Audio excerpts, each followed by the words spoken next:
This week on the Aviators. Ever wanted to fly a jet fighter? One lucky pilot gets that chance with a dream flight in a T-33.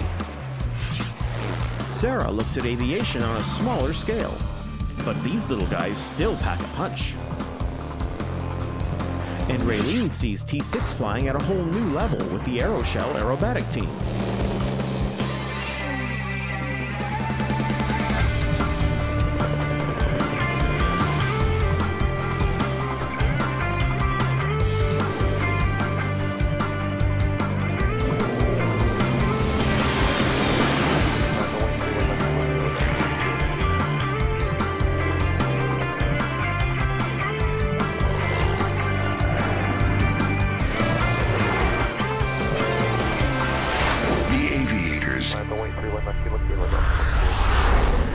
The Aviators is made possible by Xeon's PCAS XRX, the first ever portable collision avoidance system with direction.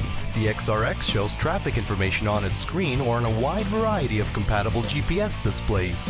For more information, contact Xeon Flight Systems.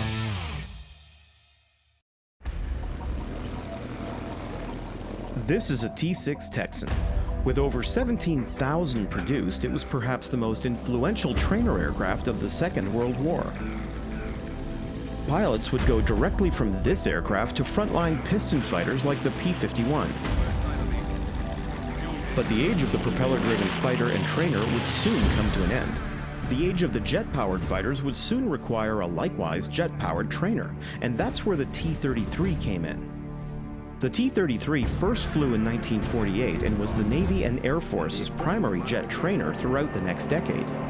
It was gradually phased out by the United States in the early 1960s, but to this day the T-33 is still used by some countries.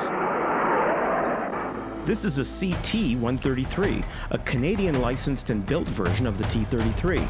It's got a top speed of 570 miles per hour, nearly 3/4 the speed of sound, and can cruise at over 470 miles per hour. Pilots of these aircraft were already proficient with piston-driven trainers and came to the T-133 to learn to fly turbojets and to learn advanced maneuvers. Today, one of these 15 lucky individuals will get to replicate that experience with a dream flight in a T-33. These students are participating in a T-33 ground school as part of the Canadian Aviation Expo. One of them will have their name drawn out of a hat and have a chance to go up in the T-33 and experience turbojet flight firsthand. Who are these potential T-33 pilots? First up is Josh Pegg, an avionics technician and private pilot with just over 100 hours. Well, just like most people, ever since I was little, or most pilots anyway, ever since I was little, I always wanted to fly jets and in the military and stuff like that. And about a little bit through high school, I had to get glasses, as you can see, and that kind of ruined that dream, as the Air Force requires perfect vision in order to fly. So I went another way to stay in the field, and this kind of came up, and here's my chance to live a dream. So. Next are friends Eric and Tony, commercially licensed pilots who met at flight school. Yeah, we've been flying together for 5 years. Started flying together after we both got our private licenses. So, just to build up time, we'd go on different trips just around the area, that kind of thing. We came out here because we found out that there was this opportunity to learn about the T-33 and something different. And so I wanted to try it out. I've never flown a jet before, so everybody here has been always wanted to learn to fly a jet. So it's something a little different than what we fly every day. Yeah. So it's very interesting. Joining them is Piper pilot Nis Feener. I always wanted to come down to the expo, and every year I look up online and realize I missed it. But this year I found out just before, and I actually saw the warbird, the chance to fly a warbird, and I jumped right on it. I saw it and I knew I had to do it. And while there's about 10 more, the last pilot we talked to was David Brown. Flying that aircraft would be incredible.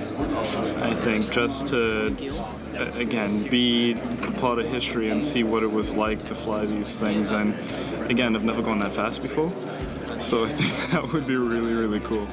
The 3-hour ground school covered a variety of topics to prepare the pilots to be able to take control of the T-33.